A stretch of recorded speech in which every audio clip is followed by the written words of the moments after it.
Organisée sous le thème de l'information et la sensibilisation, la première parmi les 2 journées de conférences sur la maladie de l'endométriose a permis aux femmes d'être édifiées sur plusieurs aspects dont les symptômes, le diagnostic et les traitements par des gynécologues, obstétriciens spécialisés de l'endométriose.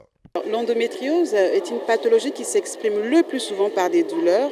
Alors ces douleurs sont souvent celles qui s'expriment pendant les règles. Il s'agit d'une douleur pendant les règles et il peut s'agir des douleurs au cours des rapports sexuels, ce qu'on appelle la dyspareunie. Il peut également s'agir des douleurs au cours de la défécation. Il s'agit d'une dyschésie, mais également des douleurs abdominales et pelviennes chroniques et aussi une dysfertilité, c'est-à-dire une difficulté à la conception. Alors le diagnostic de l'endométriose est posé devant une échographie qui est faite en 2D ou en 3D. Et devant des difficultés d'une échographie, on peut procéder à une imagerie par résonance magnétique, c'est-à-dire l'IRM. Et on peut également, au cours d'une endoscopie, une cœlioscopie, poser le diagnostic de l'endométriose. Le professeur Clotaire Itois a pour sa part indiqué les statistiques sur cette maladie mal connue et félicite cette initiative du groupe HD Provid Service.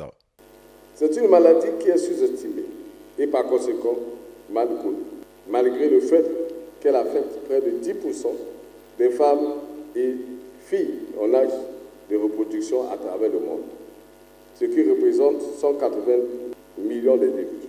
Dans les pays d'Afrique subsaharienne, on estime que l'endométriose touche un certain pourcentage des filles et des femmes qui souffrent des problèmes de fertilité et des douleurs pelviennes chroniques, y compris les règles douloureuses.